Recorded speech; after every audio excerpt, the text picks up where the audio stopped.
You know, one thing I could never understand as my passion for video games grew was why games with motion controls tend to get hated on or disregarded entirely. I am not saying they are perfect by any means, but it seems like there are less games being made with motion controls as the center of focus, with only Nintendo truly finding a way to innovate and perfect them. My name is WileyWood, and today I am going to be sharing my thoughts on the beauty of motion controls and why they are hated on so much. In order to understand this topic, let's take a look at a brief history of motion controls. Motion controls have been around for much longer than you may realize. On the NES, there was the U-Force and Power Glove. Sony had the iToy on the PlayStation 2. And there are more recent products from a few years ago, like the Kinect on the Xbox 360 and the PlayStation Move. But I think it is fair to say that while the Nintendo Wii was not the first system to feature motion controls, it did popularize the absolute crap out of it. I think companies like Sony and Microsoft didn't realize what made the Wii so special. It truly felt like anyone, and I mean anyone, could play a game on the Wii, especially Wii Sports. This might be the best packing game a system has ever gotten, because so many people bought a Wii just to play this game, and felt like they were a gamer too. And there were other popular titles that appealed to everyone, like Wii Fit, Wii Play, and the Wii Sports sequel, Wii Sports Resort. I remember when I was little just how crazy people were going for this system, so when my brother and I got one for Christmas, let's just say I couldn't hold back my excitement. And neither could millions of other households, as the Wii sold just over 100 million units in the span of around 6 years. In fact, I think a lot of people thought the next step was to go into virtual reality, and that controllers would be a thing of the past, since Xbox kept praising the fact that their new system, the Kinect, requires just the system, camera, and you.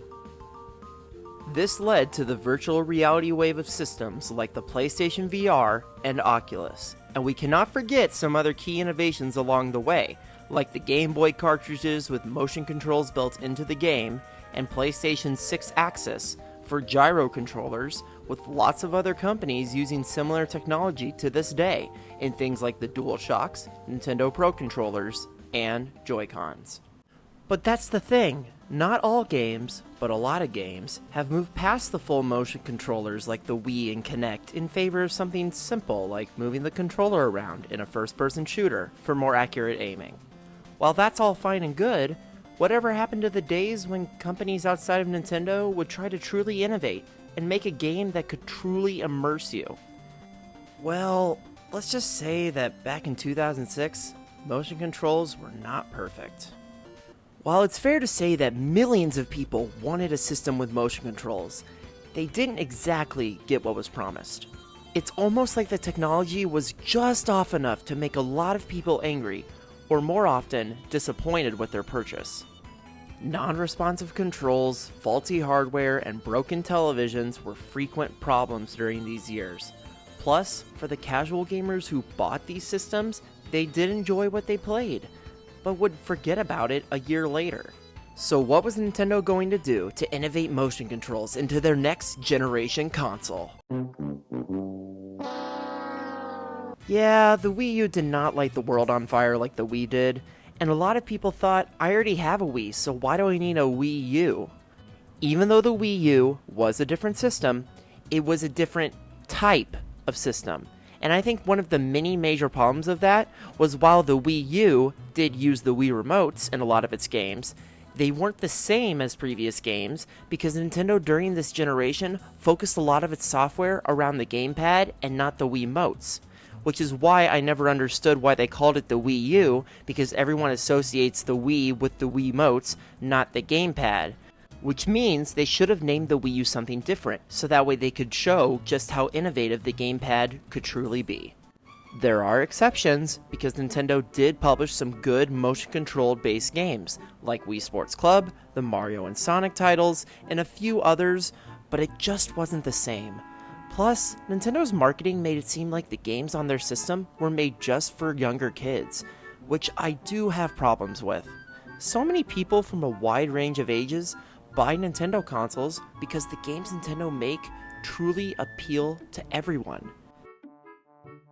Microsoft and Sony would take a small step away from motion controls at the time of this video, as the Kinect failed during the Xbox One and Sony would just focus on their VR gaming. And by the way, based on my little experience with VR, Sony is doing a great job and I hope they continue to push the envelope when it comes to this kind of stuff.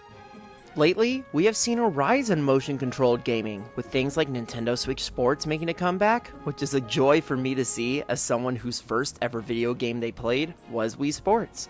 And like I said earlier, more games are adding gyro controls as an option for games like first-person shooters. While I personally do not love using them, I do get why some people prefer them, and I like that the option is there. And I think that's what's important when it comes to motion controls today. Having the option. If you restrict your game to just motion controls, the amount of times where you have problems are more likely to come up. But if you don't include them at all, you are really limiting the potential your game has to be something truly special, and excluding casual gamers from having just as much fun as hardcore gamers. Hopefully, we will see something like the Kinect come back to the average household, but in a bigger and better way. Here are my final thoughts on this subject. Not every motion-controlled game will be as authentic as the game in real life. Take the Nintendo-branded sports games. Sure, they make you feel like you are playing bowling, golf, and tennis, but they do not mimic the sports one-to-one. I think the marketing from back in the day is what brought these ideas into people's heads. So, if you are playing a motion-based game, just remember to compensate a little bit while playing, but if you have to compensate a whole lot, then something might be wrong. On the other end of the spectrum, a lot of people just take the easy way out and cheat the motion controls into their favor. While you can do that, I always thought this was cheap and not what the game was intended to do. If I played Nintendo Tennis while sitting down, I am less likely to engage with my opponent and get bored more easily. But if I stand up and try to imitate some tennis shots, I get this sense of joy and excitement, which in a lot of cases is shared with the friend I am playing the game with.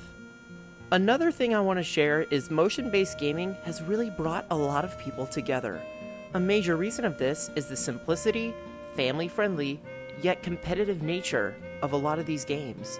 I'm willing to bet that a lot of people have a good memory involving a video game. And if you are like me and was born in the late 90s, the Wii was probably the console responsible for it.